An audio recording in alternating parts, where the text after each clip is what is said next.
hambalyo kunjeer hambalyo aad baan idin salaamaya saaxiibayaal meel kasta ha joogtaan waxaan idin leeyahay ku soo dhawaada muuqaal kooban oo aynu ku eegi doono arin farxad badan runtii markaad hambalyo maqashaan waxa idinkugu soo dhacaya maxay tahay hambalyada waxaynu iminkan hambalyo dabcan aan la soo koobi karin ee u direena labaneyaasha iminka meherkooda ka dhacay gudaha magaalada Nairobi caasimadda waddanka Kenya waa inanta lagu magacaabo Asma weeyaan waliba Cabdirashiid Rashka waxaanu leenahay guurkiina guri khayr guurkiina gurinagi guulow idinka yeel ayaanu leenahay saaxiibada waxaynu eegi doonaa saaxiibayaal meherka dabcan waliba arooska ku saabsan Asma waliba Rashka dabcan oo iminkan ba ka dhacay baalay gudaha waddanka Nairobi gaar ahaan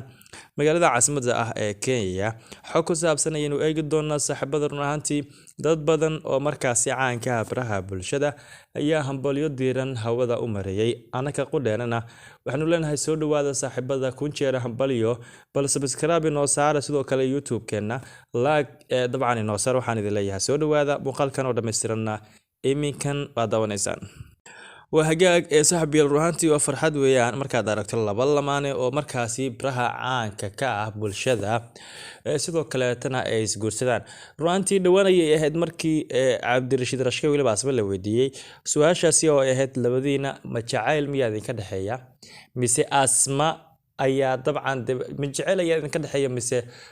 طبعا مجور أيا كده حيا كدي عبد الرشيد حقوق عن صدي إن جويها بمعناها سؤال شاسي لقى شرف sababteeda waxa soo dhaweed guurkii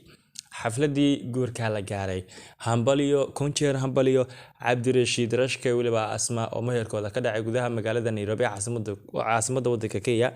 waxaanu leenahay runtii waxa tihiin dad wanaagsan waxaanu leenahay dad isku qanacsan waxaanu leenahay dadka isku qanacsanna markasto hayseelaan dad badan ayaa hambalyo markaasi dabcan soo dhigay bartooda YouTube-ka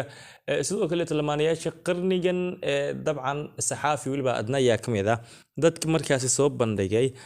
jacaylka ama dabcan meherka oo dabcan Cabdirashiid Rashka iyo waliba dabcan Asma weeyaane waxaana dabcan yiraahdeen kun jeer hambalyo qodeena bahda Rashka Trulof waxaanu leenahay kun jeer hambalyo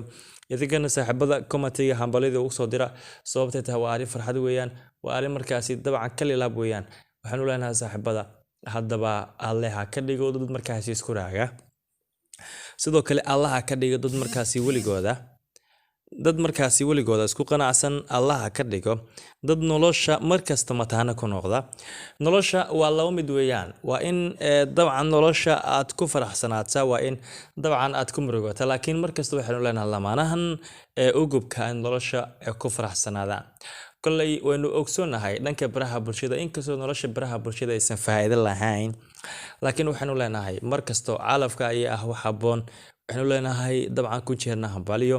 saaxiibo kala duwan oo dabcan comment soo dhiibtay waliba saaxiibo kale oo dhanka YouTube-ka waliba baraha bulshada caanka ayaa hambalyo u soo diray